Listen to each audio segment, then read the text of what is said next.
Sziasztok!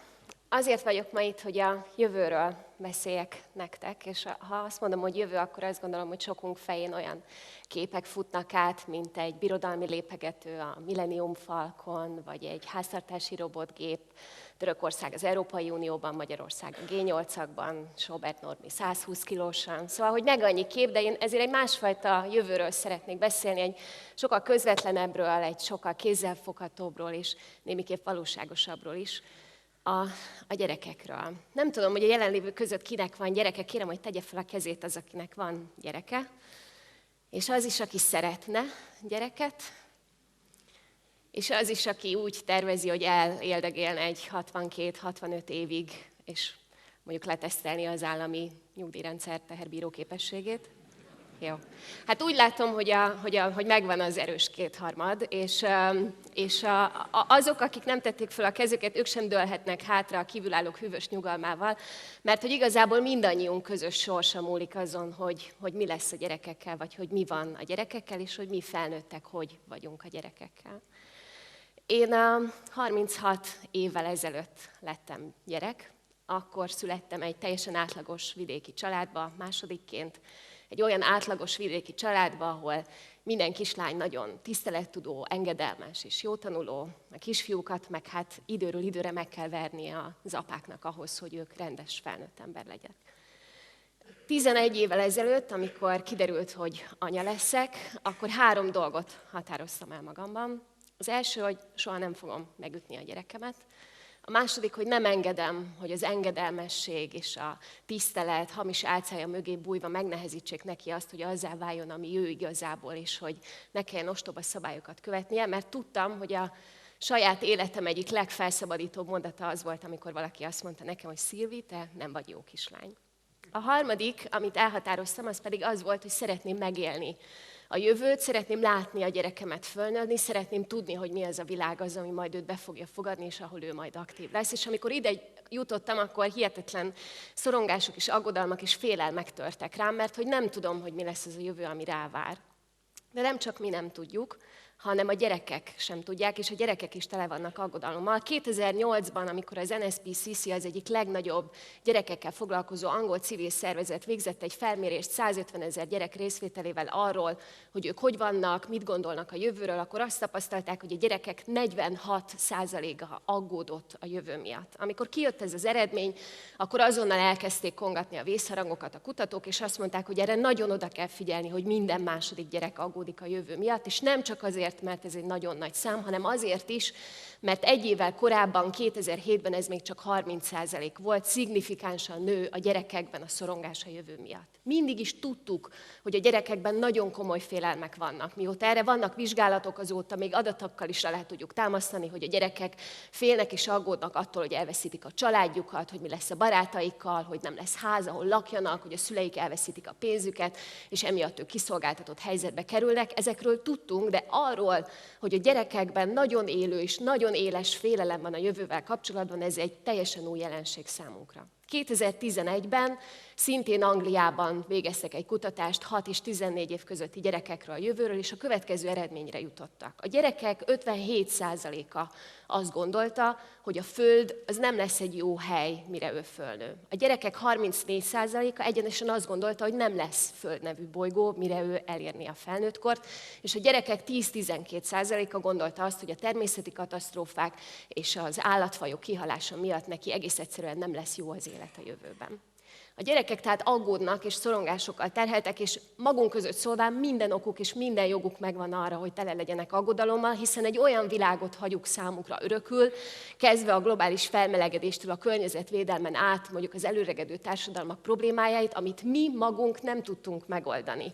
A magunk impotenciájában, a munkáink és modelljeink és mintáink fogságában képtelenek voltunk kilépni ezekből a békjogból, és nem tudjuk megadni a választ ezekre a problémákra, azt gondoljuk, hogy majd ők meg fogják ezt tenni, de kérdés, hogy vajon ők képesek lesznek-e ezek a válaszokat megtalálni. Én azt gondolom, hogy 3 terület van, ahol fölkészíthetnénk a gyerekeket ezekre a kihívásokra, hiszen tulajdonképpen minden krízis magában hordozza azt a lehetőséget, hogy megtaláljunk rá a választ, és valahogy előrelépjünk. Ez a 3 terület az az, hogy hogyan gondoskodunk a gyerekekről, és hogyan neveljük őket, a második pedig, hogy mire és hogyan oktatjuk őket, a harmadik pedig, hogy milyen rendszereket építünk köréjük, melyek azok a szabálykeretek, amikben nekik működnie kell, milyen nagy struktúrákat bontunk ki. A következőben erről lesz szó, először is a nevelésről, mert hogy a nevelésben vannak olyan általános mintázatok, amik magukban hordoznak igen magas kockázatokat.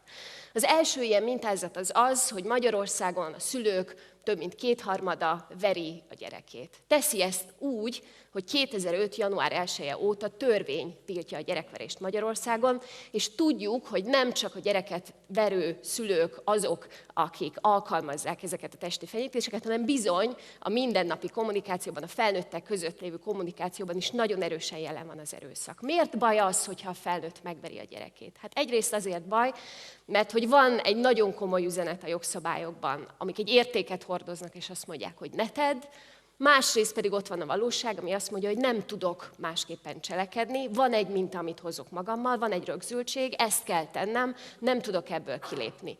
Ha nem adunk segítséget ahhoz a szülőknek, hogy másképp neveljék a gyerekeket, akkor nem tudnak majd kilépni ebből a helyzetből. Hasonló statisztikai adatokkal indultak a svédek 1978-ban, mint mi Magyarországon. A millennium évébe végzett nagy kutatás szerint Svédországban már csak a szülők kevesebb, mint 1%-a gondolta azt, hogy rendben van a gyerekét megverni, és ahhoz, hogy ezt elérjék, hihetetlen komoly erőfeszítéseket tettek, így például minden egyes pelenkára rányomták azt az üzenetet, hogy ne rázd meg a gyerekedet, mert hogyha megrázod a kisbabát, akkor ő abba akár bele is halhat, vagy nagyon komoly fogyatékosság érheti. Komoly üzeneteket helyeztek el teljes üvegeken, tápszeres dobozokon és minden olyan felületen, amivel egyébként a szülők találkoztak, de ezen túlmenően például létrehoztak egy telefonvonalat is, nem a gyerekeknek, hanem a felnőtteknek. Pár évvel ezelőtt beszélgettem egy svéd kislánnyal, aki azt mondta, hogy ő tudja, hogy tud úgy viselkedni, hogy ez minden határon átmegy, és miközben lóg a karnisról, húzza a macska farkát, és a lábával citerázik, a szájával trombitál, és mindent megtesz, amit lehet, és amikor látja a mamáján, hogy már majdnem elszakadt a cél, akkor mondja neki, hogy na mama, most telefonálj, és akkor a mamája fölemeli a telefont, és elmondja, hogy ez a büdös kölyök már megint mit tett. A vonal másik végén valaki nagyon kedvesen meghallgatja őt, és azt mondja, hogy ez valóban megengedhetetlen, ez így nem helyes, de ettől, hogy van ebben egy ilyen timing out, tehát van egy kilépés a helyzetből, esélyt és lehetőséget kapnak arra, hogy ne a kéz lendüljön, hanem valami fajta más megoldásra találnak. Az a gyerek, aki úgy nő föl, hogy a költővel szólván nem tanulja meg, hogy az ő teste szentség, aki úgy nő föl, hogy időről időre ki kell lépnie a saját testéből, ahhoz, hogy el tudja távolítani magától azt az élményt, amit átélt, mert ez egy erőszak, mert ez egy bántalmazás. Az a gyerek, aki úgy nő föl, hogy az, akinek őt szeretnie kell, és akinek ő gondoskodnia kell róla, ő az, aki átlépi azokat a nagyon komoly határokat, ami az ő védelme és óvásáról szól, az a gyerek nem fog tudni a jövőben a mások szükségleteire nyitott lenni, nem fog tudni élni egy olyan közegben, ahol bizony időről időre mások szempontjait is figyelembe kell venni. Arról nem is beszélve, hogy pontosan tudjuk, hogy az erőszak elkövetői között, a felnőttek között felülreprezentáltak azok a akik gyerekként bántalmazás elszenvedői voltak, de például be tud menni a bőr alá az áldozati lét is, és tudjuk, hogy például a családon belül erőszak áldozatai között felülreprezentáltak azok, akiket gyerekként is súlyosan bántalmaztak. Soha ne felejtsük el, hogy az erőszak az egy kommunikációs nyelv. A gyerekek ugyanúgy megtanulják, mint kimondani azt, hogy apa és anya, és a jövőben ezt is használni fogják a mindennapi kommunikációjuk során. De nem csak a nevelés az, amire oda kell figyelni, és akkor evezzünk át a következő területre, ez az oktatás. Ebben annyira nem mélyednék el, mert zseniális TED előadásokat lehet látni, amik azzal foglalkoznak, hogy gyilkolja a kreativitást az iskola, hogy mennyire képtelenek vagyunk más tenni, mint hogy csinovnyikokat képzünk évről évre, akik nem nagyon gondolkoznak önállóan, tökéletesen tudnak egyenes háttal ülni 45 percen keresztül, és lehetőség szerint semmi eltérő nem jut eszükbe adott témáról, mint az, ami a tankönyvben le van írva, mert az már problematikus, hogy csak konyhakész, előre gyártott gyerekek kellenek az iskola padokba, és aki egy kicsit gyorsabb, kicsit lapsabb, másért gondolkozik, az eltér ettől. Az én szempontomból Ez igazából azért problematikus, mert hogyha a jövőt nézem, akkor azt látom, hogy a kihívások megválaszolásához bizony nem kevés kreativitásra, nem kevés vállalkozókedvre, és nem kevés kockázatvállalásra lesz szükség. Hogyan lesznek képesek a gyerekek ezt megválaszolni, én nem tudom.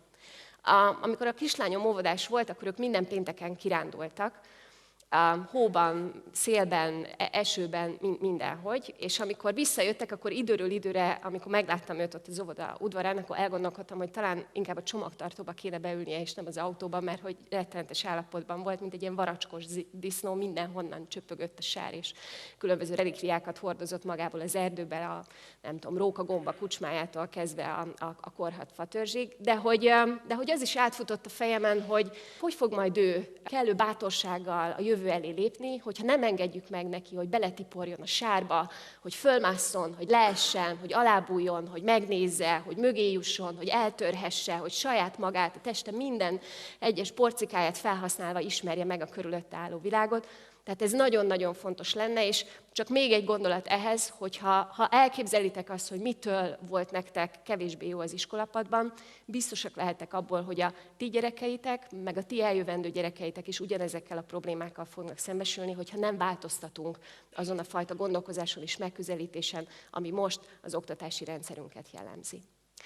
És akkor a harmadik témám az a rendszerek, amiben mi magunk felnőttek is mozgunk, és amik nekünk magunknak is korlátokat és kereteket jelentenek. Számos ilyet tudnék mondani, attól kezdve, hogy miért Magyarország még mindig a portások, és most már a biztonsági őrök országa, hogy miért olyan nehéz nekünk mondjuk az egészségügyi rendszerben megtalálni a saját helyünket. De mivel jogász vagyok, ezért az igazságszolgáltatási rendszerről beszélnék bővebben, mert hogy annak a működésébe látok bele jobban. Egy történettel kezdeném, Anna történetével, aki 3,5 éves volt, amikor a nevelőapja szexuálisan zaklatta. Elindult a büntetőeljárás. Én az egyik alapítványi köntösömben találkoztam vele, egy olyan alapítványnál, ahol a szexuális erőszakot elszenvedettek rehabilitációjával foglalkozunk. És ez a kislány, amikor találkoztam vele, 9 éves volt, még mindig folyamatban volt a büntetőeljárása. Tavaly utalta vissza a bíróság újra első fokra az egész történetet. 7,5 évnyi büntetőeljárás végeztével nem sikerült még semmiféle döntést hozni, újra folytatódik az eljárás, és miközben azon dolgozunk, hogy a kislány jól legyen, mert ugye ami történt vele, azt meg nem történt, nem tudjuk tenni, de abban segíthetjük őt, hogy együtt tudjon élni ezzel a történettel. Ezt rettenetesen megnehezíti az, ahogyan az igazságszolgáltatási rendszer működik, hogy neki 22-szer kell 12 teljesen más ember előtt elmondania, hogy mi történt vele, ki hova nyúlt, mit hova dugott, milyen ruha volt rajta, olyan kérdéseket olyan módon is úgy tesznek fel neki, de nem csak neki, hanem azoknak a gyerekeknek, a mintegy 100 000 gyereknek évente, aki valamilyen módon kapcsolatba kerül az igazságszolgáltatással. Mivel ismerem a statisztikát, tudom, hogy az itt jelenlevőknek is vannak igazságszolgáltatási élményei, de a többiek kedvéért egy játékra hívnálak titeket. Azt kérném, hogy mindenki gondoljon vissza az elmúlt 2 hét eseményeire, majd forduljon a tőle baloldalra ülő felé, és mesélj el neki egy kellemes szexuális élményét az elmúlt 2 hétből.